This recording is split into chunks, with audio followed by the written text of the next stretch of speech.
Dehumanize the migrants, support free speech, but do not normalize hate. Defend national identity, but do not turn minorities into the enemies. What happens when a protest in London stops being just a British issue and becomes a global warning to the entire world? Thousands of people marched through the streets in London, flags everywhere, police lines, counter-protesters, anger, fear, religion, immigration, Palestine, America watching, social media exploding, and suddenly one question becomes impossible to ignore on this world stage.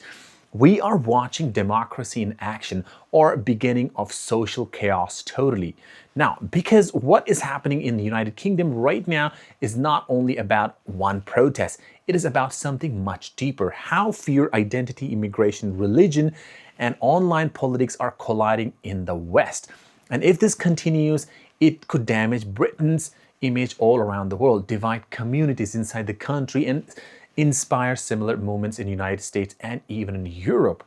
And that's the most dangerous part. On May 16, 2026, London saw two major demonstrations at the same time, one in anti-immigration and anti-Islam rally led by Tony Robinson, and another pro-Palestine demonstration marking Nakba Day.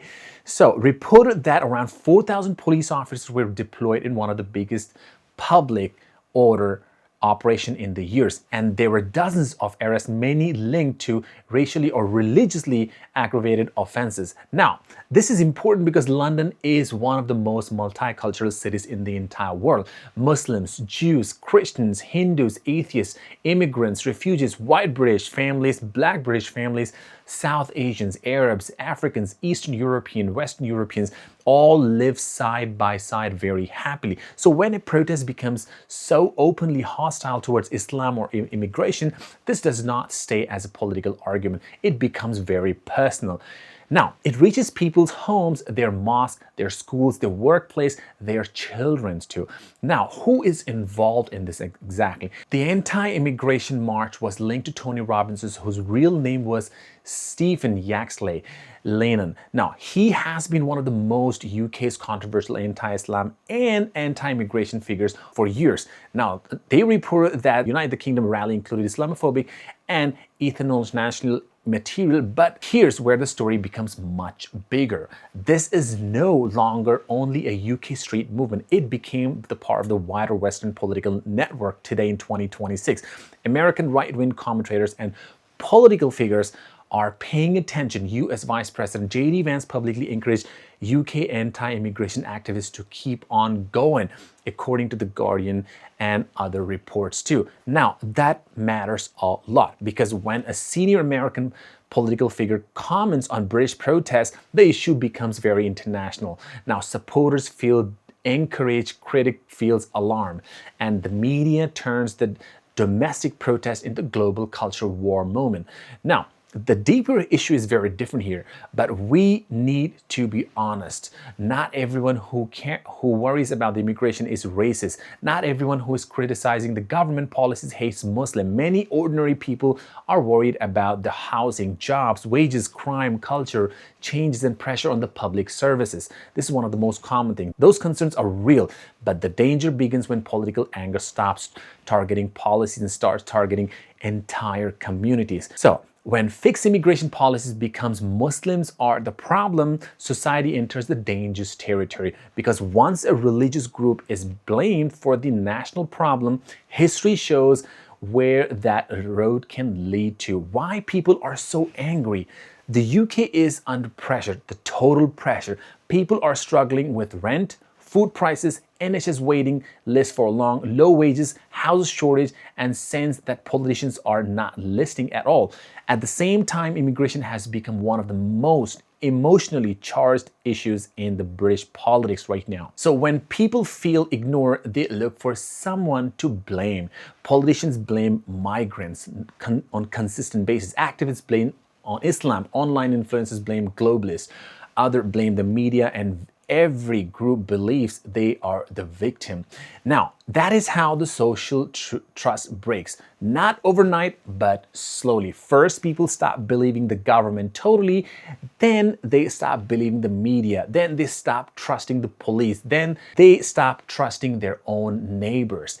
And when neighbors become enemies, a country becomes very unstable. Now, the America's involvement is not necessarily direct control, it is influence. The US exports political language, culture, war, tactics, media personalities, and online narratives. Now, terms like defend Western civilizations, protect borders, anti-woke, globalist elites, and replacement narrative travel across platforms like YouTube, X, TikTok, Telegram, and podcasts.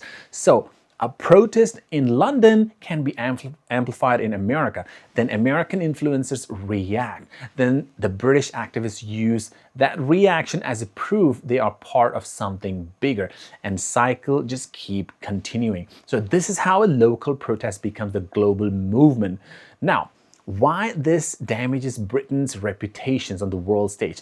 The first of all, Britain has spent decades presenting itself as a stable democracy, a multicultural society, a global financial hub, a country of law and orders. But images of anti-Muslim marches, hate speech, police clashes, and mass arrests damage that image. People around the world see those clips and ask only one thing: is Britain safe for Muslims? Is Britain becoming more racist? Or are minorities welcome there? Is London still a global city, or the West losing control of its own societies? That affects the tourism, investments, international students, diplomacy, soft power. A country's reputation is only built on its government totally. So it is built by what the world sees on the streets. Now, the role of the social media is totally different. Social media is basically like a gasoline. A 20-second clip can make millions of people angry before they understand what actually happened behind the scene. Now, one side posts a clip of aggressive protesters, and the other side posts a clip of the counter protesters. Someone adds dramatic music, someone adds a fake caption, someone says the media is hiding this. Then everyone shares this instantly, millions. By the time the truth comes out, the lie has already traveled across the world in seconds, probably in minutes. And the algorithm does not reward the calm explanation. It rewards the outrage. It rewards the sharing. The more angry people become, the more they watch again and again. The more they watch, the more money the platform makes. So chaos becomes profitable in this generation. Now, the biggest danger is not one march. The danger is the pattern. The first protest become more aggressive, and the counter protest becomes more aggressive. Then the police becomes more forceful. Then communities feel targeted. Then extremists on the both sides recruit angry young people. This is how the countries become so polarized.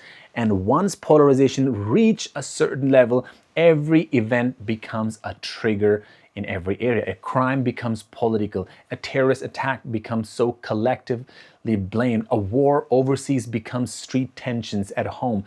So an election becomes like a battle for survival. Everything will just go out of control. That is when democracy becomes emotionally so unstable. So the important balance, the solution is not to silence everyone. People should be allowed to protest. People should be allowed to criticize immigration policy. People should be allowed to criticize governments' failures. They should be allowed everything. That's the freedom. But there must be a clear line for that. Criticize policy, not an entire religion. Debate immigration, not dehumanize the migrants. Support free speech, but do not normalize hate. Defend national identity, but do not turn minorities into the enemies. A healthy country can debate hard issues without destroying itself in a negative way. A broken country cannot.